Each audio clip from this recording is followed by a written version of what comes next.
हरि ओम नमो भगवते वासुदेवाय। लगता है ईश्वर से यह दिल कभी कभी, लगता है ईश्वर से यह दिल कभी कभी। मिलती है सज्जनों की महफिल कभी कभी, मिलती है सज्जनों की महफिल कभी कभी। लगता है ईश्वर से यह दिल कभी कभी, मिलती है सज्जनों की महफिल कभी कभी। मिलते हैं जन्मने को है जीव आत्मा को, मिलती है जन्मने को है जीव आत्मा को। मिलता है आदमी का यह तन कभी कभी, लगता है ईश्वर से यह दिल कभी कभी। मिलती है सज्जनों की महफिल कभी कभी। चलना तो रात दिन है जीवन की राह में, चलना तो रात दिन है जीवन की राह में। मिलती है आदमी को मंजिल कभी कभी, लगता है ईश्वर से यह दिल कभी कभी। मिलती है सज्जनों की महफिल कभी कभी। मझधार में हो नैया अंधियारी रात हो, मझधार में हो नैया अंधियारी रात हो। ऐसी दशा में मिलता है साहिल कभी कभी, लगता है ईश्वर से यह दिल कभी कभी। मिलती है सज्जनों की महफिल कभी कभी। एक बूंद जल की प्यासा घा चातक है चाहता, एक बूंद जल की प्यासा चातक है चाहता। स्वाति में बरसता है ये बादल कभी कभी, स्वाति में बरसता है ये बादल कभी कभी। लगता है ईश्वर से यह दिल कभी कभी। मिलती है सज्जनों की महफिल कभी कभी। लाखों जहाँ में आए लाखों चले गए, लाखों जहाँ में आए लाखों चले गए। जीवन में है मिलता रहबर कभी कभी, जीवन में है मिलता रहबर कभी कभी। लगता है ईश्वर से यह दिल कभी कभी। मिलती है सज्जनों की महफिल कभी कभी। हरि ओम नमो भगवते वासुदेवाय। सज्जनों, आप देख रहे हैं हमारे अनंत पत्र न्यूज चैनल पर श्री वराह महापुराण की कथा। अब आज के कथा का प्रसंग है सुख और दुख के निरूपण की कथा है। बहुत सुंदर कथा है।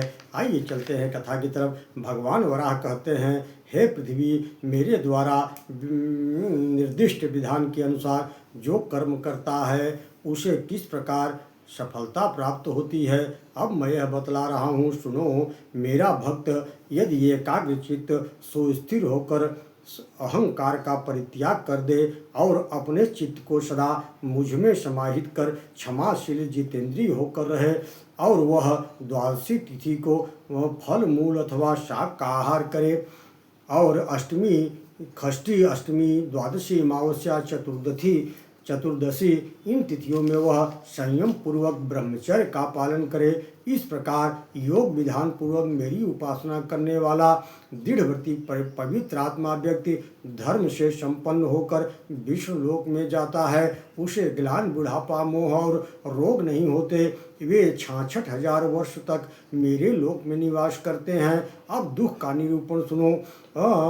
उचित उपचार करने से दुख से मुक्ति अथवा उस क्लेश का विनाश संभव है। जो मानव सदा अहंकार एवं मोह से आच्छादित हैं और मेरी शरण में नहीं आता, अन्न सिद्ध हो जाने पर जो स्वयं पहले बलि वैश्य देव कर्म नहीं करता तथा जो सर्वभक्षी सब कुछ बेचने में तत्पर और मुझे नमस्कार करने से विमुख रहता है, मुझे प्राप्त करने का प्रयत्न नहीं करता, भला इससे बढ़कर दूसरा दुख क्या हो सकता है। जो बलि वैश्य देव के आए हुए अतिथि को भोजन अर्पण न कराकर स्वयं खा लेता है, देवता उसके अन्न को ग्रहण नहीं करते, संसार की विषम परिस्थिति में यथा में दूसरे की स्थिति आदि स्त्री आदि पर बुरी दृष्टि डालता है एवं दूसरों को कष्ट पहुंचाता है, वह महामूर्ख है। वह महामूर्ख है जो मानव सत्कर्मों का अनुष्ठान न करके घर में ही आलस से पड़ा रहता है, समयानुसार काल के गाल में चला जाता है और महान दुख का विषय है। कुछ पुरुष अपने कर्मों के प्रभाव से सुंदर रूप प्राप्त करते हैं, दूसरे कुरूप होते हैं। कुछ विद्वान पूर्ण आत्मा गुणों के ज्ञाता संपूर्ण शास्त्रों के परगामी होते हैं, कितने बोलने में भी असमर्थ अथवा गूंगे हैं, कितनों के पास धन है परंतु वे किसी को न तो देते हैं न स्वयं ही उसका उपभोग करते हैं, इस प्रकार वे दरिद्र ही बने रहते हैं। नहीं दरिद्र सम दुख जग माही, तुलसीदास जी भी लिखते हैं। फिर भला उस दरिद्र की तुलना में और कोई दुख क्या हो सकता है।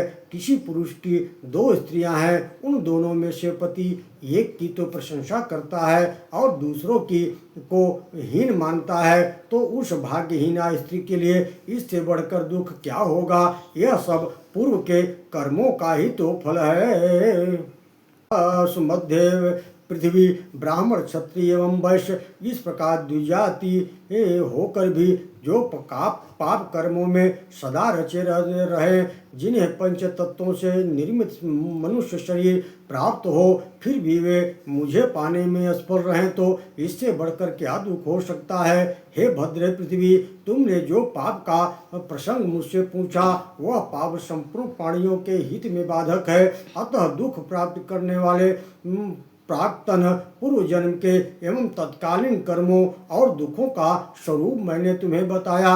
हे शुभ कर्म के विषय में तुमने जो प्रश्न किया है, हे कल्याणी पृथ्वी, अब इस विषय में निर्णित तत्व मैं तुम्हें बताता हूँ, वह भी सुनो। जो शुभ कर्मों का अनुष्ठान करके उसका श्रेय मेरे भक्तों को निवेदित कर देता है, उसके पास दुख का आना संभव नहीं है। जो मेरी पूजा करके नैवेद्य अर्पण किए हुए अन्न को बांट कर फिर बचे हुए प्रसाद को प्रसाद मानकर ग्रहण करता है, उससे बढ़कर संसार में कौन सुखी हो सकता है। हे वसुंधरे, मेरे कहे नियम के अनुसार तीनों कालों में संध्या उत्तम कर्म करके जो जीवन व्यतीत करता है, जगत को आश्रय देने वाली पृथ्वी, जो देवता आतिथ्य दुखी मानव को लिए अन्न देकर फिर स्वयं ग्रहण करता है, जिसके यहाँ आया हुआ अतिथि कभी निराश नहीं लौटता, जो प्रत्येक मास में एकादशी व्रत अमावस्या को श्राद्ध कर्म करता है, जिससे पितृगण तृप्त होते हैं, जो भोजन तैयार हो जाने पर उसमें हव्यान डालता है और उसे समान स्वाद से भक्षण करता है, भला उससे बढ़कर संसार में को दूसरा सुख क्या हो सकता है। हे पृथ्वी, जिसकी दो भार्याएं हैं, दोनों में जिसकी बुद्धि विकार रहित है, जो दोनों को समान दृष्टि से देखता है, जो पवित्र आत्मा पुरुष सदा हिंसा रहित कर्म करता है, वह परम शुद्ध पुरुष मंत्र सुख भोगने के लिए ही संसार में आया है। दूसरे की सुंदर स्त्री को देखकर जिसका चित्त चलायमान नहीं होता, जो मोती आदि रत्नों तथा सुवर्ण को मिट्टी के ढेले के समान समझता है, भला उससे बढ़कर कौन सुखी हो सकता है। संयोग वियोग में सदा अनासक्त रहकर जो कुत्सित कर्मों का परित्याग करता है, स्वयं भगवत भजन करते हुए संतुष्ट रहकर जीवन धारण करता है, उससे बढ़कर भला संसार में कौन सुखी हो सकता है। हे वसुंधरे, स्त्रियों के लिए पति की सेवा ही व्रत है। ऐसा समझकर जो स्त्री अपने स्वामी को सदा संतुष्ट रखती है, धनी होकर जो पंडित पुरुष जितेंद्रिय पांचों ज्ञानेंद्रियों को बस में रखे हुए है, जो अपमान को सहता है तथा दुख में उद्विग्न नहीं होता, इच्छा अथवा अनिच्छा से भी जो मेरे उत्तम क्षेत्र में प्राणों को छोड़ता है, जो पुरुष माता पिता की सदा पूजा करता है तथा देवता की भांति नित्य प्रति उनका दर्शन करता है, तो इस सुख से बढ़कर संसार में अन्य कोई सुख नहीं है। संपूर्ण देवताओं में जो मेरी ही भावना करके पूजा करता है, उस समय तिरोहित नहीं होता हूँ और न वह मुझसे ही तिरोहित होता है। ओम नमो भगवते वासुदेवाय।